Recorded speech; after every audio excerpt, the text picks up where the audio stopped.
Our minds truly are infinite. If you master your mind, there are no limits to what you can achieve. If you're still not convinced, check some movies of Shaolin Kung Fu monks breaking metal with their heads, walking on fire, and walking on glass. Would this really be possible if reality was as inflexible as we thought? Obviously not. Only if the universe is mental can something like this happen. You have the option of experiencing pain or not. You may experience this with cold showers. I experimented with cold showers, and at the beginning of my journey I was always shivering and my body was stiff and I couldn't wait to get out. But one day I suddenly understood this is just an idea in my mind that we construct and become addicted to it.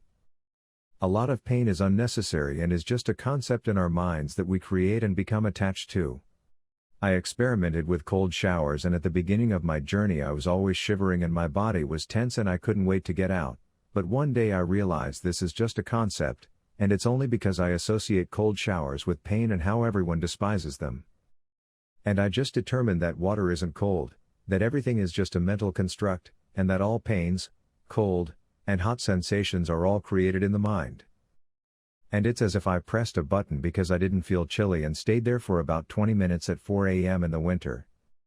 Simply by paying attention to the three primary factors that shape your reality, how you think, feel, and act, you may change your current situation and modify your life. First and foremost, we must consider the fundamentals, the underlying facts of all material and immaterial phenomena. That is to say, energy. Everything is made up of energy. Everything is energy, whether it's money, fame, ladies, or your sperm. Energy can neither be created nor destroyed. Instead, it can be altered and transmuted. As a result, whatever we seek is already here. And the frequency at which the forms vibrate is what distinguishes them. The material is bulky and vibrates slowly, whereas the spiritual is immaterial and vibrates quickly. This explains why we can only perceive 1% of the reality around us, because it vibrates at such a fast rate that we cannot perceive it in our current vibration, and why yogis and monks are able to tap into higher states of consciousness, thus experimenting with things that would appear miraculous to the average human being because their vibration rises to such a high level.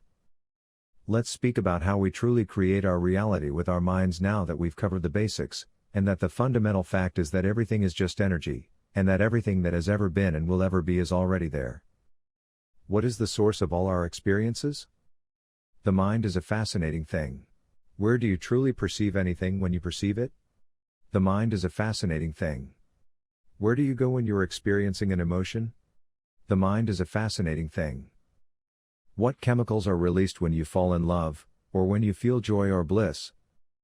The mind is a fascinating thing. Everything takes place in one's head. However, do not confuse the mind with the brain. The brain is merely the physical expression of the mind. It's like a TV broadcaster. Even if it's broken, the signal still exists: consciousness. Once you take the time to think about it, it's a really simple notion to grasp. When you truly understand that all is mind, that the cosmos is mental, your life will begin to feel more and more like a lucid dream, and you will begin to go into those higher levels where mystics may do miracles. And I emphasize the word grasping because I see a lot of individuals who simply watch the movie The Secret without understanding the concept, and then push themselves to believe in the law of attraction and that they are the creators of their own world. But this strategy always backfires, and you'll wind up sabotaging yourself. Because it is only by fully comprehending this, by reflecting on your own life experiences and connecting the dots yourself, that you will be able to achieve true comprehension. And it's not simply someone else informing you that your thoughts shape your world. Only then can you begin to put this knowledge to use and become more conscious of how you think, feel, and act. Because if it's just a belief in someone else's experience, it has no depth, and you wouldn't take it seriously, which explains why practically the entire world is aware of this information while living in misery and sadness. Because it's just an empty belief, data that hasn't been processed or comprehended. This is true of any subject in life. You can only completely grasp it if you study it, apply it to your own experiences, and utilize critical thinking. To wrap up this video, I'd like to discuss how retaining your seed gives you more power over your mind, which translates to influence over your reality. following the truth that everything is energy, that the only difference between all forms is the degree to which they vibrate, and that the higher you vibrate, the more spiritual realms you have access to and the more influence you have over the physical world, which is the lower plane. Then we can see why most mystics are celibate, or if they are married, they have a very rigid sex life and only have sex to reproduce.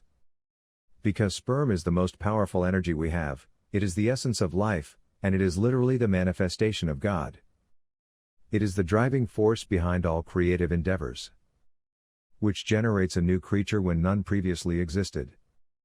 So, in order to maintain this energy within and not leak it, whether through sexual thoughts or sexual intercourse, it can only move upward, causing us to vibrate at a higher frequency. As a result, you'll feel more energized, motivated, joyful, and so on.